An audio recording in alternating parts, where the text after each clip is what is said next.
네, 시청자 여러분 안녕하십니까? 4월 22일 수요일에 김용민 브리핑 시작하겠습니다. 자, 경기도 고양시 덕양구 창릉동 현재 9도입니다. 오늘 낮 최고 기온은 20도로 예보됐고요. 흐린 후 맑은 날씨가 이어질 것으로 보입니다. 민주진보 경기도 교육감 후보 단일화 여정이 오늘 마침표를 찍습니다. 오늘 오전 11시에 경기도의회에서 단일화 추진기구인 경기교육혁신연대가 민주진보 교육감 단일 후보를 발표합니다. 유은혜 문재인 정부 사회부총리냐 아니면 안민석 전 국회의원이냐, 아마 두 명 중에 한 명이 후보가 될 것 같은데요. 11시까지 한번 기다려 보겠습니다. 뉴욕 증시 3대 주요 지수가 일제히 하락한 채 마감했습니다. 미국과 이란의 2차 종전 협상 여부가 휴전 시한 만료를 하루 앞둔 오늘까지 불투명해진 상황이 주가에 반영됐는데, 어제 사상 최고치를 기록한 우리 코스피에 어떤 영향을 미칠지도 주목됩니다.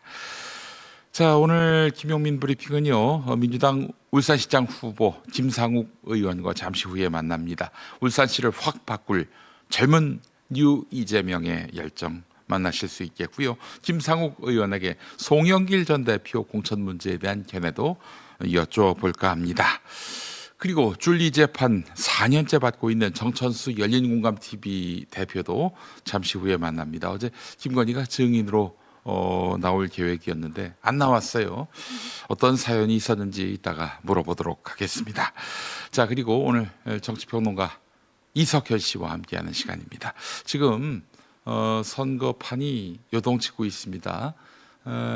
국민의힘 그동안 지지 입장을 밝히지 않았던 샤이 보수가 서서히 여론조사에 응답을 하고 있는 추입니다. 이 상황을 어떻게 대처해야 할지 그 지혜도 한번 나눠보도록 하겠습니다.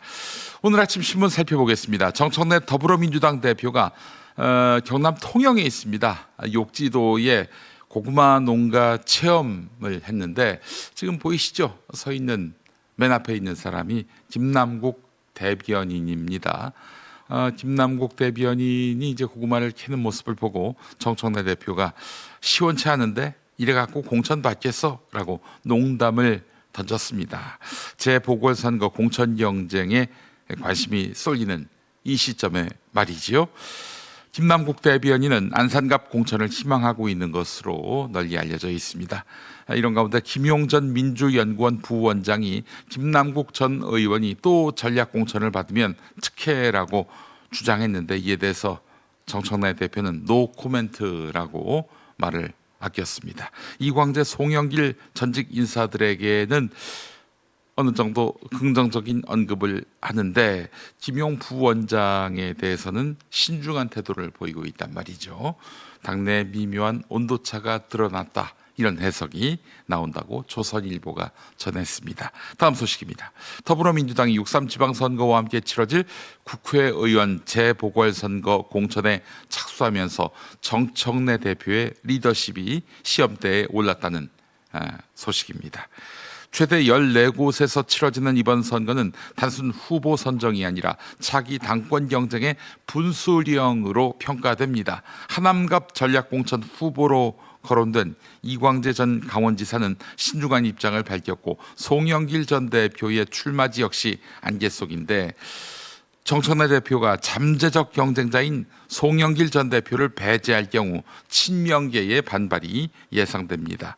김용전 부원장도 하남갑 또는 안산갑 공천을 요구했는데 2심 유죄 판결 전력이 부담으로 작용해서 지도부는 공천 주는 것에 대해 부정적인 기류라는 것입니다. 자, 그래서 김용 부원장에 대해서도 만약 공천을 주지 않을 경우 현재도 친명과 갈등 기류인데 정청래 대표에게 큰 부담이 될 것으로 전망됩니다. 다음 소식입니다. 중앙일보 보도인데요. 국민의힘 지방선거 후보들이 장동혁 대표와 거리를 두는 장동혁 패싱 현상이 전국으로 번지고 있습니다. 장동혁 패싱 현상. 박형준 부산시장 후보를 비롯해 공천이 확정된 시도지사 후보 11명 모두 장동혁 대표와 공개 만남이나 투샷을 피했습니다. 둘이 같이 찍는 것을 투샷이라고 하지요. 서울, 부산, 대구, 경북 등 각 지역은 중앙당 대신 독자 선대위를 꾸리며 사실상 장동혁 대표 지우기에 나섰습니다. 당내에서는 장동혁 대표가 선거에 부담이 된다는 인식이 강한데요. 미국 방문 이후 리더십은 더 흔들렸고 없는 사람으로 치는 게 낫다라는 말까지 나온다는 것입니다. 다만 서울, 부산 판세는 2018년 지방선거 때보다 접전 양상이라 장동혁 리스크만 줄이면 승부해 볼 만하다, 이런 기대도 있다고 합니다. 많이 좁혀졌다는 얘기죠. 자, 그러나 재보선 공천, 보수 단일화, 전략지역 조정 등 당 지도부 역할이 필요한 과제 같은 경우 여전히 산적해 있는 상황이기 때문에 당내의 고민이 깊어지고 있습니다. 중앙일보 기사 하나 더 보겠습니다. 6.3 지방선거를 앞두고 민주당이 부산 경남 민심 변화에 긴장하며 총력 지원에 나섰습니다. 최근 여론조사에서 경남지사 선거는 김경수 후보와 박완수 국민의힘 후보가 접전을 보이고 부산시장 선거에서도 전재수 후보와 박형준 후보 격차가 오차범위 안으로 좁혀졌습니다. 민주당은 정청래 대표와 지도부가 경남 현장 일정에 나서고 정원호, 추미애, 박찬대 등 수도권 후보들도 경남 지원 유세에 합류했습니다. 당내에서는 큰 악재가 없는데도 지지율이 기대만큼 오르지 않는 배경으로 샤이 보수가 결집한 것 아닌가, 여기에 주목하고 있습니다. 여론조사에 적극 응답하지 않던 보수층이 실제 선거가 가까워지면서 움직이기 시작했다는 분석입니다. 제가 뭐라고 했습니까? 여론조사에 응답하지 않는 보수가 적지 않으니 안심하면 안 된다. 정말 기회가 있을 때마다 말씀드리지 않았습니까? 자, 민주당은 경남을 PK 승부처로 보고 선상 최고위 등 추가 지원 일정을 이어가면서 막판 표심 잡기에 집중할 계획입니다. 네, 오늘 아침 신문 기사 살펴봤습니다. 계속해서 오늘 아침 TV 뉴스는 어떤 이슈에 주목하고 있는지 함께 보시겠습니다.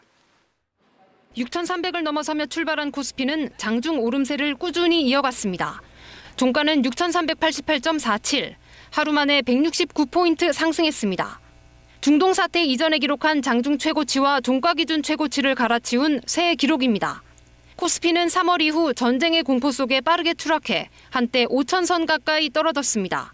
그러다 미국과 이란이 휴전에 합의한 뒤로는 상승 흐름으로 돌아섰고 중동 사태 이전을 넘어서는 데 이르렀습니다. 전쟁보다 시장을 강하게 지배한 건 실적입니다. 전쟁에 대한 경각심이 누그러지는 방향으로 움직이면서 삼성전자 실적 때문에 한번 고무됐던 게 하이닉스 실적을 앞두고 또 한번 고무적으로 좀 받아들여지는.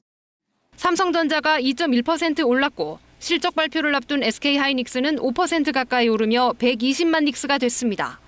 대규모 계약을 따낸 LG에너지솔루션도 11% 넘게 올랐습니다. 코스피에선 54개, 코스닥 시장에선 68개 종목이 신고가를 갈아치웠습니다. 외국인은 유가증권 시장에서 1조 3천억 원 넘게 순매수하며 상승을 이끌었습니다. 다만 여전히 불안한 중동 정세, 이에 따른 유가 변동성은 끝까지 주시해야 할 변수로 꼽힙니다. 파키스탄에서 열릴 예정이었던 미국과의 2차 종전 협상 참여 여부를 내내 밝히지 않고 버티던 이란.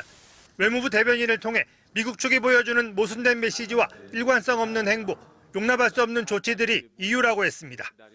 강경파인 이란 혁명수비대와 연계된 반관영 통신은 아예 이란 협상팀이 협상에 불참할 것이다, 참여 가능성도 없다고 일축하기도 했습니다. 이란 외무장관은 구체적으로 이유를 밝혔습니다. 소셜미디어에 이란 항구 봉쇄는 전쟁 행위이며 따라서 이는 휴전 합의를 위반하는 것이라고 했고, 이어 상선을 공격하고 선원들을 인질로 잡는 것은 훨씬 더 중대한 위반 행위라고 날을 세웠습니다. 협상 재개를 위해 두 가지 문제의 선결을 촉구한 셈입니다. 당초 2차 종전 협상이 열리더라도 시간이 촉박한 만큼 일단 큰 틀에서 방향을 정하고 열흘 정도 휴전을 연장한 뒤 후속 협의를 이어갈 수 있다는 전망이 조심스럽게 흘러나오던 상황. 하지만 이스라엘이 협상 타결 가능성을 낮게 보고 휴전 종료 후 전쟁 재개 준비에 들어갔다는 이스라엘 국영방송 보도가 나오고, 민주당은 윤석열 정부 출범 직후인 2022년 5월 국가안전보장회의의 첫 공식 의제로 서해 공무원 피격 사건을 다룬 점을 조작 기소 주장의 근거로 들었습니다. 윤석열 하명 사건이니까 그 바쁜 안보실 초기에 연속해서 실무조정회의 상임위원회 열은 거죠. 이어 윤석열 정부 출범 직후 서해 공무원 피격 사건을 다시 들여다보면서 당시 대통령실이 새로운 증거가 없는데도 보도자료 내용 등을 수정하는 등 사건을 조작했다고 주장했습니다. 김태효 당시 국가안보실 1차장은 그런 사실이 없다고 반박했습니다.